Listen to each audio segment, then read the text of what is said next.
The Dark Bible. A short history of the Bible. The stories of the Bible evolved slowly over centuries before the existence of orthodox religions. Many believe cults spread stories and myths probably handed down by oral tradition from generation to generation, before people wrote them down.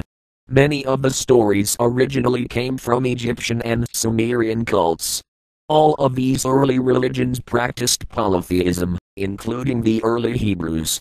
Some of the oldest records of the stories that later entered the Old Testament came from thousands of small cylinder seals depicting creation stories, excavated from the Mesopotamia period. These early artifacts and artworks, dated as early as 2500 BC, established the basis for the Garden of Eden stories at least 1,000 years before it impacted Hebrew mythology. Virtually every human civilization in the Middle East, before and through biblical times, practiced some form of female goddess worship. Archaeologists have confirmed that the earliest law, government, medicine, agriculture, architecture, metallurgy, wheeled vehicles, ceramics, textiles and written language had initially developed in societies that worshipped the goddess. Later the goddesses became more warlike with the influence of the northern invaders who slowly replaced the goddesses with their mountain male war gods. So why doesn't the Bible mention anything about the goddess? In fact it does, but in disguise from converting the name of the goddesses to masculine terms. Many times gods in the Bible refers to goddesses. Ashtaroth, or Asherah, named of masculine gender, for example, actually refers to Astarte the great goddess. The Old Testament doesn't even have a word for goddess. The goddesses, sometimes, refers to the Hebrew word Elohim, masculine plural form, which later religionists mistranslated into the singular God. The Bible authors converted the ancient goddess symbols into icons of evil. As such, the snake, serpents, tree of knowledge, horns, of the bull, became associated with Satan. The end result gave women the status of inferiority, a result which we still see to this day. The Old Testament consists of a body of literature spread over a period from approximately 1450 BC to 200 BC. There exists no original writings of the Old Testament. There does exist, however, hundreds of fragments from copies that became the Old Testament. These fragments consist of cuneiform tablets, papyrus paper, leather etchings and the famous Dead Sea Scrolls. The scribes of the Old Testament wrote in classical Hebrew except for some portions written in Aramaic. The traditional Hebrew scribes wrote the texts with consonants but the rabbis later added vowels for verbal pronouncing. Of course the rabbis did their best in choosing the vowels that they thought gave the words their proper meaning and pronouncement. In the 2nd century CE, or even earlier, the rabbis compiled a text from manuscripts, as had survived the destruction of Jerusalem in 70 CE, and on this basis they established the traditional or Masoretic text, so called from the Hebrew word Masorah. This text incorporated the mistakes of generations of copyists, and in spite of the care bestowed on it, many errors of later copyists also found their way into it. The earliest surviving manuscripts of this text date from the 9th to 11th centuries CE.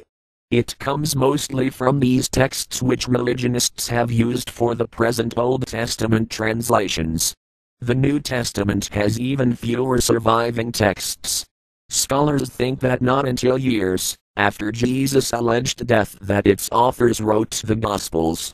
There exists no evidence that the New Testament came from the purported original apostles or anyone else that had seen the alleged Jesus. Although the oldest surviving Christian texts came from Paul, he had never seen the earthly Jesus. There occurs nothing in Paul's letters that either hints at the existence of the Gospels or even of a need for such memoirs of Jesus Christ. The oldest copy of the New Testament yet found consists of a tiny fragment from the Gospel of John. Scholars dated the little flake of papyrus from the period style of its handwriting to around the first half of the 2nd century CE. The language of most of the New Testament consists of Old Greek. Interestingly, there existed many competing Christian cults in the early years, after Jesus' alleged death.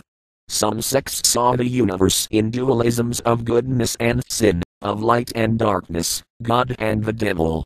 Other Christian sects performed odd rituals, some of which involved the swallowing of semen, thought of as a sacred substance. Many other Christians also wrote mystical stories, and by the 2nd century there existed more than a dozen Gospels, along with a whole library of other texts. These include letters of Jesus to foreign kings, letters of Paul to Aristotle, and histories of the disciples. In one of these secret Gospels, it describes Jesus taking naked young men off to secret initiation rites in the Garden of Gethsemane. There lived Christian Gnostics, knowers who believed that the church itself derived from the devil to keep man from God and from realizing his true nature. In those first centuries of Christianity, orthodoxy did not exist, and when an organized Orthodox church finally came, it got defined, almost inadvertently, in argument against many of the Gnostic sects. So the idea of the Bible as a single, sacred, unalterable corpus of texts began in heresy and later extended and used by churchmen in their efforts to define orthodoxy. One of the Bible's most influential editors, Irenaeus of Lyon, decided that there should only exist 4 Gospels, like the 4 zones of the world, the 4 wines, the 4 divisions of man's estate, and the 4 forms of the first living creatures, the line of Mark, the calf of Luke, the man of Matthew, and the eagle of John. In a single stroke, Irenaeus had delineated the sacred book of the Christian Church and left out the other Gospels. Irenaeus also wrote what Christianity did not include, and in this way Christianity became an orthodox faith. A work of Irenaeus, Against the Heresies, became the starting point for later inquisitions. There has existed over 100 different versions of the Bible, written in most of the languages of the time including Greek, Hebrew and Latin. Some versions left out certain biblical stories and others contained added stories. The completed versions of the Old and New Testament probably got finished at around 200–300 CE, although many disputed the authenticity of some books which later ended up as apocrypha, uncanonical or of questionable authorship. For example, the book of Ecclesiasticus appears in the Catholic Bible but not in Protestant versions. At around 405 CE, Jerome, Eusebius Hieronymus, finished translating all the Old and New Testament books into Latin, Vulgate Bible, which provided the Roman Catholic Church added power. The Vulgate Bible went through several revisions up until the early 1900s.